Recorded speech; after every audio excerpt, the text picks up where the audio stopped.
Wherever you are, whatever you're doing, you are loved by God. I wanted you to know that. I'm Josh, and this is We the Peace. We the Peace is a podcast sponsored by PAX, dedicated to mobilizing Christian leaders to bring Jesus-centered peacemaking and justice into our organizations. We explore how peacemaking, activism, and the justice of Jesus are central to discipleship. We, the church, are we the peace in a hurting and violent world. In season 2, we explore how Christian leaders can develop a Jesus-centered outlook on politics. What does Jesus have to do with politics? How does the kingship of Jesus impact our understanding of modern politics? In what way is the church a political institution? We will define politics, walk through the 4 Christian views on politics, and then look to the ministry of Jesus for how Christians are to relate to and mobilize politically. Let's jump into this week's episode. What up, y'all? Josh Buck here with We the Peace. In last episode, I defined politics as human-made systems of power, government, whether centralized or decentralized, that ought to promote human flourishing. I argued that humans are inherently political beings by virtue of the Imago Dei and as a result of God creating us as embodied creatures, connected to everything around us all the time, including broader social structures like politics. I'm so excited about this episode because we'll be diving headlong into why and how Jesus himself was and is political. If Jesus is King, Messiah, the I Am, the Son of Man, what does that mean for his followers and the church? I'll first start with a story. It's about 5 years ago. I was sitting with about 200 pastors from across the country in Minneapolis, Minnesota, at the headquarters of the Evangelical Free Church of America. It was an awesome time of learning and fellowship, and I was with lots of majority culture folks like myself, white guys. And shout out to one of my mentors, Alex Mendez, for inviting me many times to the all people segment of the gathering. We were at tables of about 8 when the discussion facilitator brought up the topic of politics. I was by far the youngest guy there, and they bounced the question to me about how I handle election season in Los Angeles, where I co-planted and co-led a church for many years, Antioch. And I responded by saying, each year leading up to the election, we have a Politics of Jesus series where we talk through how Jesus was political in his own cultural setting and ministry. And then we draw some principles out for people to empower them around the election season. The table went quiet. And then a recently retired pastor of a megachurch in Texas, a really amazing guy, looked at me and asked, how many weeks is your Politics of Jesus series? And I said about 4 to 6. He smiled at me and said, man, if that were me, the series would be really short. I asked why. He said, because Jesus says very little about politics. I knew he was probably referring to Jesus' interaction with Pontius Pilate in John 18, or when Jesus said, pay to Caesar what is Caesar's in Mark 12. So I let the table sit in his comment for about 4 seconds, and I looked back, honestly, really confused by a guy with loads of biblical chops and theological training. And I said, everything Jesus did and said was political.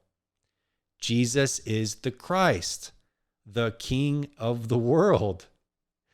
He looked back at me and said, I never thought about it like that. So this story illustrates yet another problem with our political imagination as Christian leaders. The first problem identified in episode 1 is that Jesus has nothing to do with politics until the right candidate comes along as the right party, the right political system, the right election to take back America for Jesus. And then the church must rally behind some dude. And this is a critically ill political imagination.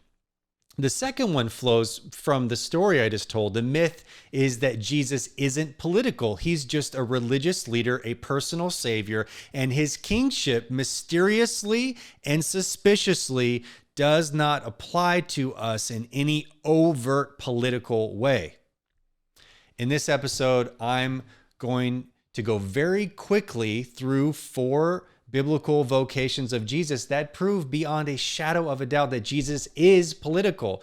The outworking of these 4 vocations will begin to form, for followers of Jesus, the politics of Jesus.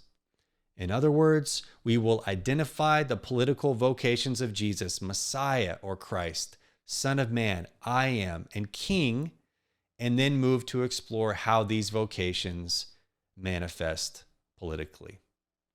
This is critical for Christian leaders to map because we are after a Jesus-centered politics. Here's the main takeaway. Jesus took on political vocations that framed and informed his gospel, message, ministry, and mission. Here is a quick overview of God's kingship in the Bible and how it connects to Jesus. In the Old Testament, God is referred to as the King. One quick example is from Psalms 47, 6-8. Sing praises to God, sing praises to our King, sing praises for God is the King of all the earth. Sing praises with a psalm. God is King over the nations. God sits on his holy throne. It is clear cut that God is a theopolitical ruler. In fact, this belief in God's kingship was so strong that Israel wasn't supposed to have a human king, according to the Torah and the prophet Samuel. But even though God is king, Israel wanted a human king like the other nations. God, with a heavy heart, obliges their request in 1 Samuel chapter 8. Skip forward a bit. God allowed Israel to have kings and queens. And one of those kings, David, is told by God, quote, I will raise up your offspring after you, who will come forth from your body, and I will establish his kingdom. He will build a house for my name, and I will establish the throne of his kingdom forever. I will be a father to him, and he will be a son to me. 2 Samuel 7:12-14. Christians believe that this text was talking about Jesus. Moreover, Moses said that a new theopolitical leader would come to Israel, the one greater than Moses, to lead God's people. Deuteronomy 18:15-19. Peter straight up says this is fulfilled in Jesus, Acts 3:8-24. On top of that, Jesus himself claims to be the I am, the very God that led Israel in the spiritually and socially informed gospel of salvation from slavery and sin in Exodus 3:14. Also, look at Jesus' 7 I am statements in the Gospel of John, especially John 8:57. So the gospel that was constructed through the I am in the Exodus narrative is manifest in Jesus, the I am of Israel. Are you beginning to sense and get a feel for what it means for God to be political and for Jesus to be political, and how his message, his ministry, his gospel is fully charged politically? Then we still have 2 more vocations to go. Jesus is also the Messiah or the Christ. Mark 8:29-30. Jesus asked them, but who do you say that I am? Peter answered him, you are the Messiah. And Jesus sternly ordered them not to tell anyone about him. Jesus here is affirming the title that Peter rightly identified. The rest of the New Testament commonly refers to Jesus as Christ. Christ means the Jewish Messiah. For Jesus to be the Messiah is to hold a Jewish political office. The Jewish crowds followed Jesus in part because of the miracles, but also precisely because of his messiahship. They were looking to be rescued. And Jesus' messiahship This position made his life, ministry, and teaching deeply political. That does not mysteriously disappear in the 21st century. That is the third political vocation of Jesus. Lastly, the most quoted self-designation of Jesus across the Gospels is Son of Man. In other words, Jesus refers to himself as the Son of Man. And this connects back to Daniel 7 and is also a politically rich title.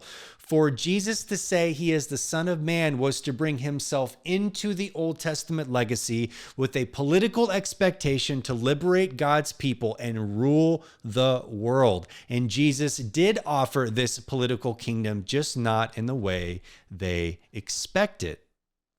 And just in case this isn't enough, the disciples understood Jesus to be a political leader. The Pharisees, Sadducees, Essenes, Zealots understood Jesus to hold political offices. Rome understood Jesus to be political. He was crucified King of the Jews. And crucifixion was reserved for political insurrectionists. So with all of this clear and non-controversial biblical data, why do we in 21st century America have such a hard time viewing Jesus as political? I want to identify some myths that leaders, and if not you, those you lead, might struggle with believing. And these myths and lies hold us back from following King Jesus. And to be clear, I'm speaking from a majority culture perspective. So these lies impacting white churches and majority culture spaces don't necessarily impact all communities. So maybe this doesn't apply to you. I'm going to give one cultural reason and one theological reason. So to culture, first, we live in a country where we have separation of church and state in the United States. When white British men decided to take up violent arms to separate themselves from the British, they were reacting against a political ruler, a king. The British king was replaced with a constitution, Bill of Rights, and a democratic process that allowed white land-owning men to flourish. The separation of church and state does two things. One, the cultural consciousness of American people do not like the idea of a king, an overlord telling them what to do. This rubs against us. It is no surprise that even if American Christians know biblically God is king and Jesus is king, we tend to reduce that kingship to our liberty in Christ, emphasizing personal salvation for personal sanctification. By doing this, we force this epically wonderful theopolitical king through a white, individualistic, and liberty-laden prison. In other words, we make Jesus American. And in that, we ask him to not be a king anymore. Two, we associate the state with politics and the church with religion. And in one sense, this is biblically consistent or a good thing. Christianity nor any religion should dominate the legislative process. And I'll speak more about this in our advanced discussion in episode 11. And churches, regardless of their background, are free to worship. The state leaves churches alone, and churches leave the state alone. In a very simplistic way, generally, that's good stuff, okay? And I don't disagree with that. But it is also deeply unbiblical to only place a king in the realm of a contained religious facility or a church gathering. Why? Well, Jesus is king, and humans are fundamentally political creatures, and the church is a religio-political organization that Jesus started. In this case, Christianity has everything to do with politics. Let me put it another way. The universe and the territory of every country lives under the theocratic reign of King Jesus right now. Yet, the theocratic reign of Jesus does not promote a particular nation or people group as theocracies of old have done. This theocracy, where Jesus is king, demands the theopolitical loyalty of everything, over every human, every animal, every sunset, every politician. There is no democracy with God. Everyone must bend the knee to King Jesus. Every knee shall bow. Philippians 2. Every ruler of this world is subject to the kingship of Jesus. Colossians 1:15 through 20, 2:15, Ephesians 1:20 through 23. That is a pretty dang political message. 2, we have inherited through a colonial reformed theology a diseased political imagination. Again, I borrow this language from Dr. Willie Jennings, who wrote a book called The Christian Imagination. Pick it up, read it. The U.S. church is placed within the Western legacy of the Reformation. With the Reformation came 3 divergent views on how Christians should relate to politics, culture, and power. All 3 of these views attach themselves to the politics of the colonial agenda. In fact, the Reformation ended up riding the dark and sinister wave of the colonial era, and through it exported a diseased political theology throughout the entire earth. This is part of the diseased political theology we have inherited today. If you are not quite sure what I mean by all of this, I will explain it in detail in episode 4. I will explore those 3 views in 2 episodes from now, and I will argue that all 3 are in need of revision, with a 4th view more faithful to the witness of Jesus. Getting back to Jesus, our solution. But if you are asking yourself as a leader, why do we, the church, have such a hard time relating to politics? Why is the church lost or is losing its witness because of political engagement? Why do we feel the need to align with the broken 2-party system? I'll address your concerns, and I hope that we can make sense of this mess. In the next episode, I'm going to map out clearly the political position of Jesus by discussing the fulfillments that God brought through Jesus. If Jesus is king, then what is his platform? Before I leave, here are a few practical questions for you to be asking for your people and your leadership setting. First, how have the political titles of Jesus impacted or not impacted your reading of the New Testament?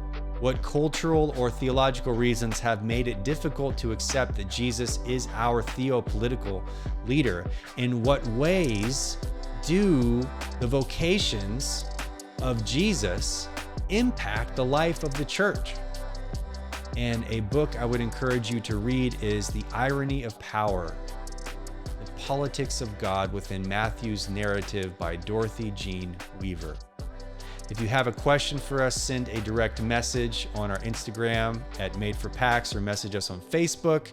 Also, you can send your question via email at wethepeace@madeforpax.org. We will dedicate an episode to answer some of your questions. My name is Josh. This is We the Peace.